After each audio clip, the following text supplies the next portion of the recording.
ဒီနေ့မှာတော့မြင်နာနဲ့တင်တီကြီးတောင်းလိုက်ကြပြီးခမင်းစားမိလေးနဲ့ခန်းညင်တီငပိချက်လေးကိုရှက်ပြတောင်းမှာဖြစ်ပါတယ်။တိုးစရာအစုံကိုတိုးပြီးအားရပါရစားပြမှာဖြစ်ပါတယ်ရှင်။လိုက်ကြည့်ပေးကြပါအောင်နော်။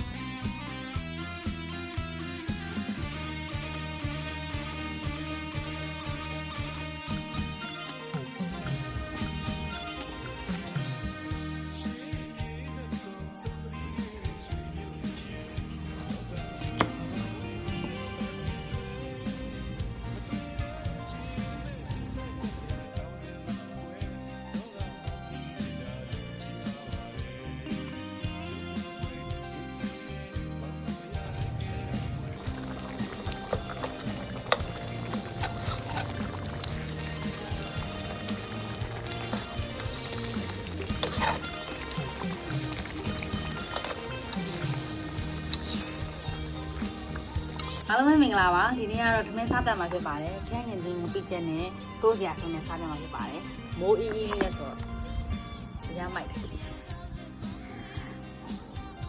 မိုးအေးလေးမှဒီခန်းညင်တီငပိချက်နဲ့စားရမ်းကောင်းတယ်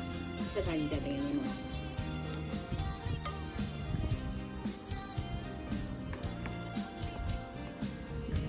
ီလိုမျိုးထိမိပြီးတော့ပူဆက်လေးနဲ့တိုးစရာအစုံနဲ့ပေါ့နော်စားကြည့်ကြရမ်းမိုက်တယ်မိုးရေးလေးနဲ့လေဒီတိုးကြဆုံးနေစားကြည့်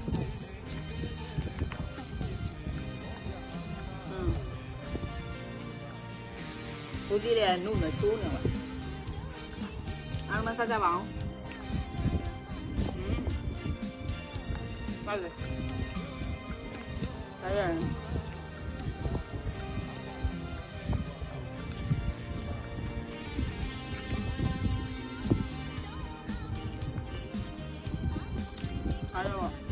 Bueno.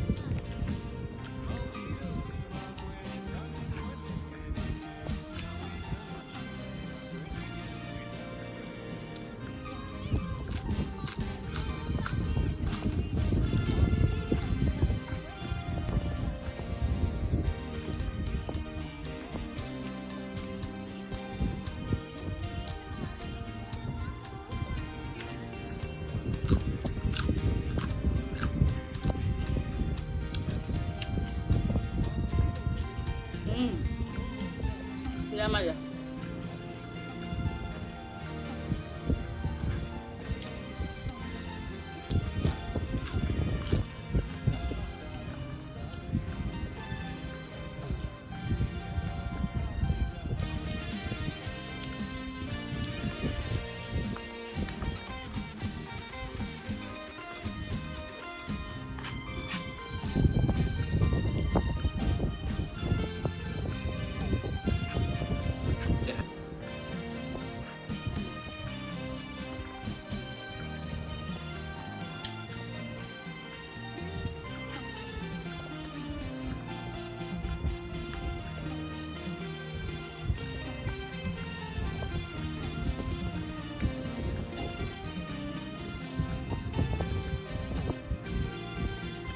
Yang masalah memang, no. Sesalah bau memang. Kalau mana dah ada video tip di mana macam mana?